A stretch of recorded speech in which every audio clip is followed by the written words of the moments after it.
Hello, my name is Carrie Brown and I'm with the Central Mississippi Regional Library System. Today I'm going to be reading to you chapters 9, 10, and 11 of A to Z Mysteries, The Kidnapped King. Written by Ron Roy, illustrated by John Stephen Gurney, published by Random House, New York. Chapter 9. Maybe Sammy thinks Joan knows the kidnappers, Ruth Rose said. Maybe, Dink said, or maybe Joan is the kidnapper. Josh and Ruth Rose looked up from their jello. Josh had Cool Whip on his nose. His tutor? He asked. Think about it, Dink went on. Sammy wakes up in the middle of the night. Someone's in his room. He recognizes Joan and grabs a pile of glass. Yellow glass, because he remembers how much her name sounds like the French word for yellow.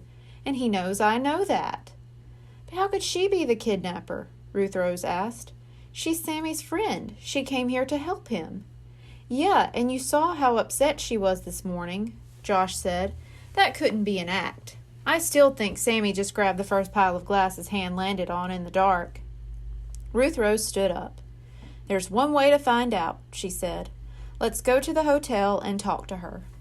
Okay, Dink said, but she's not at the hotel. My mom said she was meeting Joan at the diner. Good, Josh said, gulping down the last of his jello. I can get an ice cream while we talk. The kids took Pal and hurried to Ellie's diner on Main Street. Dink glanced through the window, but he didn't see Joan Clinker or his mom. I wonder where they are. Mom's car isn't here either, Dink said, looking up and down Main Street. Let's ask Ellie, Ruth Rose suggested. Josh pushed the door open and the kids stepped inside. 2 teenagers were eating scrambled eggs, but no one else sat in the booths or at the counter. Hey there, kids, Ellie said. Hi, cute Poochie. She bent down and patted Pal, then stroked his ears. Shall I scoop up 3 cones? She asked. Dink shook his head. No, thanks. I'm looking for my mom, he said. Have you seen her? She was supposed to meet someone here a little while ago. Ellie shook her head. Nope, haven't seen your mother in a few days, she said. Maybe they're at the hotel, Ruth Rose said. Dink nodded. I guess it's worth a try, he said. They thanked Ellie and headed for the Shangri-La Hotel 2 blocks up Main Street. Why couldn't we at least get cones to go? Josh asked. He placed one hand dramatically across his forehead.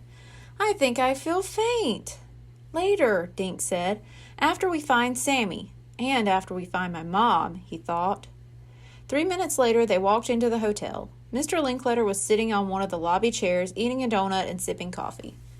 Well, hello there, he said when the trio approached him. He glanced at Pal. Joshua, I assume your dog is, house-trained? Josh grinned as Pal flopped down at Mr. Linkletter's feet. Yep, and he's hotel-trained, too. Mr. Linkletter twitched an eyebrow. Well, then, he said, how can I be of service today? I'm looking for my mom, Dink said. She was supposed to meet Joan Clinker at Ellie's, but they're not here. Have you seen them? Mr. Linkletter set his coffee down. I didn't see your mom, but Miss Clinker left the hotel a short while ago. Did she say where she was going? Mr. Linkletter shook his head. Not a word. Dink glanced around the hotel lobby. Where could his mother be? She always let him know if she had to change her plans. Always.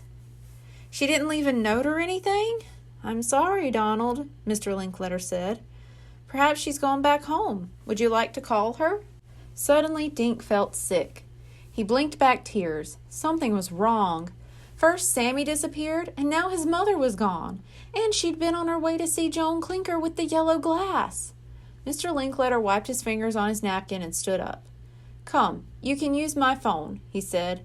He took Dink over to the counter. Pal followed Mr. Linkletter, sniffing at his heels. Dink dialed and listened for his mother's voice on the other end, but no one answered. He set the phone down and looked up at Mr. Linkletter. Where could she be? He asked. Chapter 10. Just then, Pal began growling and biting at Mr. Linkletter's left shoe. What on earth? Mr. Linkletter said, pulling his foot away. But Pal wouldn't give up. Using his paws and teeth, he tried to pull Mr. Linkletter's shiny black loafer right off his foot. Joshua, Mr. Linkletter said, please teach your dog some manners. Take it off, Ruth Rose suddenly said. Mr. Linkletter glanced down at Ruth Rose. I beg your pardon? I think I know what Pal wants, she said. Please take off your shoe. Mr. Linkletter let out a big sigh. Very well, if that will bring peace.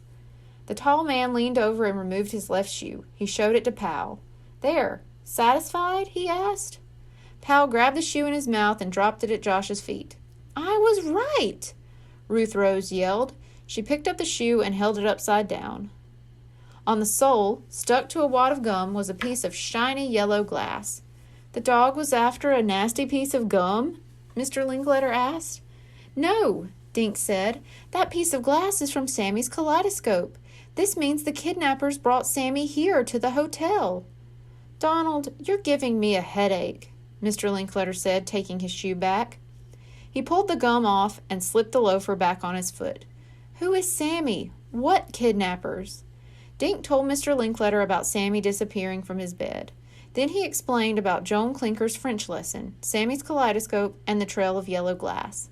Now my mom's missing too, Dink said, and I think Joan Clinker kidnapped them both.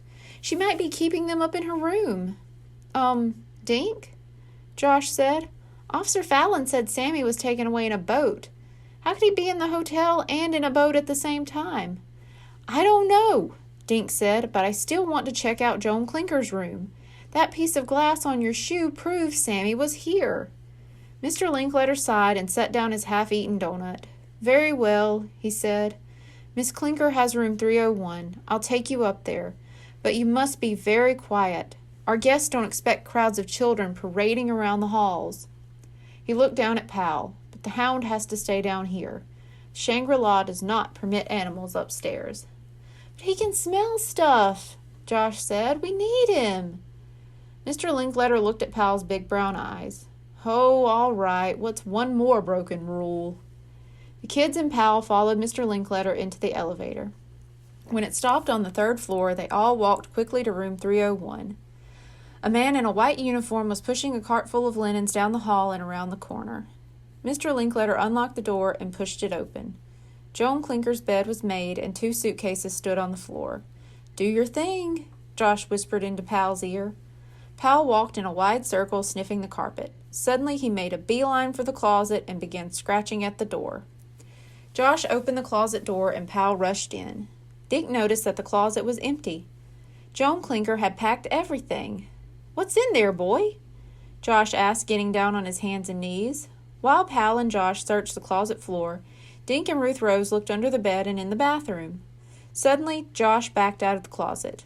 Look what Pal found, he cried. In his hand, he held a small piece of yellow glass. You were right, Dink, Ruth Rose said.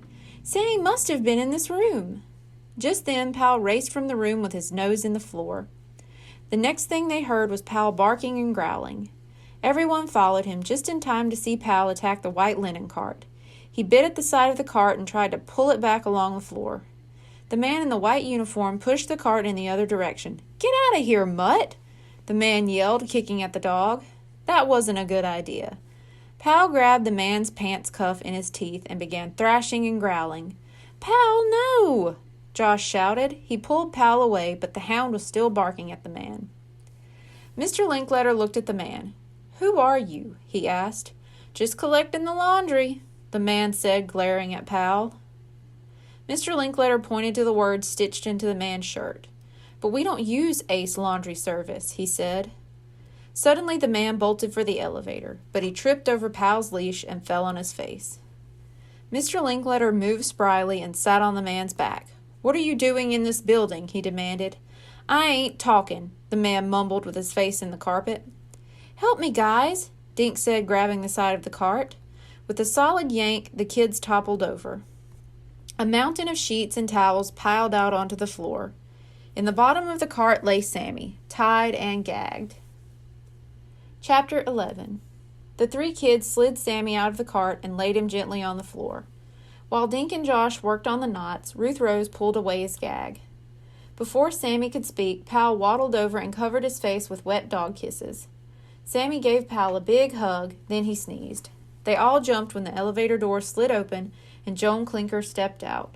When she saw Sammy and the man on the floor, Her face turned as white as the sheets. You found Sammy, Joan said, rushing to his side. Ain't that cute, the man on the floor said. Well, I ain't taking this rap alone. She's the one planned the whole thing. We done it together. What are you talking about? Joan said. I never seen this man in my life. The man let out a cackle. What a lousy thing to say about your own husband, he said. Just then the elevator door slid open. Dink's mother and Officer Fallon stepped into the hallway. Well, well, Officer Fallon said. Good thing I brought 2 pairs of handcuffs. An hour later, Joan Clinker and her husband Nick were in jail. Mr. Linkletter went back to finish eating his donut. Dink, Josh, and Pal, Ruth Rose, Sammy, and Dink's mom joined Officer Fallon in the police station. You were pretty clever to leave that trail of yellow glass, Officer Fallon told Sammy. Thank you, Sammy said. I hope Dink would remember that the French word for yellow sounds like Joan.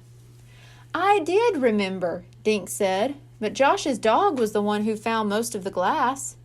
Josh beamed and patted Pal's head. Good dog, he said. Well, Miss Clinker and her husband sang like little birds, Officer Fallon said. They planned this thing carefully. After they stashed Sammy in the closet upstairs, they brought one of his slipper tassels to the river to throw us off the trail. I heard them talking in the car, Sammy said. They were going to take me back to Kostra. I would have disappeared just like my parents. Then my father's enemies would have taken over our country. Dink looked at his mom. How did you know we were at the hotel? He asked. Well, I met Joan outside Ellie's, Dink's mother said. She said she was happy to be out of the hotel and suggested we go for a walk. Naturally, we talked about the kidnapping, and she mentioned Sammy's slipper tassel being found at the river. Which she shouldn't have known about, right? Said Ruth Rose. Dink's mother smiled. Right, and when I happened to mention the trail of yellow glass, she suddenly hurried away. She said she had something important to do at the hotel. So I came right here to see Officer Fallon. Officer Fallon smiled at the 3 kids. But by the time we got to the hotel, you 3 had everything under control. Just then, Officer Fallon's computer said, You've got mail. Ah, I've been waiting for this email, he said. He moved his computer mouse, clicked twice, and smiled. You should all hear this, so I'll read it aloud. The King and Queen of Kostra have been found, thanks to your tip. They are alive and well. Both send love to their son, want him to come home immediately. Everyone in the office cheered. Sammy looked shocked, and then he beamed. But how did you find them? He asked Officer Fallon. Your kidnappers spilled the beans, he said. They were hired by the same guys who kidnapped your parents. They gave me names and places, so I just emailed the Kostrom police. The next day, Dink, Josh, Pal, and Ruth Rose said goodbye to Sammy. Each one of the kids gave him a wrapped gift. Pal's gift for Sammy was a big, wet lick on the cheek. Sammy smiled, then sneezed. 3 weeks later, a large package arrived at Dink's house. It was from Kostra and addressed to all 3 kids. Dibs on the cool stamps, Josh said. Dink opened the parcel and found 4 smaller packages labeled Dink, Josh, Ruth Rose, and Pal. Dink and Josh found small gold kaleidoscopes in their packages. Their names were spelled on the side with tiny rubies. What'd he send you? Josh asked Ruth Rose. Oh my gosh! She screamed and held up a dark blue robe just like Sammy's. Here's a picture and a note, Dink said. He read the note aloud. The picture showed Sammy wearing the gifts the kids had given him. Ruth Rose's sweatshirt, Josh's jeans, and Dink's baseball cap. Dear friends, I miss you. My father says you can come here and visit someday. You can even bring Pal, your friend Sammy Ben Oz. Suddenly Pal let out a woof. He wants us to open his package, Josh said. He helped Pal rip off the paper. Inside they found a purple velvet doggy sweater. Good Dog had been stitched into the velvet with gold thread. The end. Thank you. Goodbye.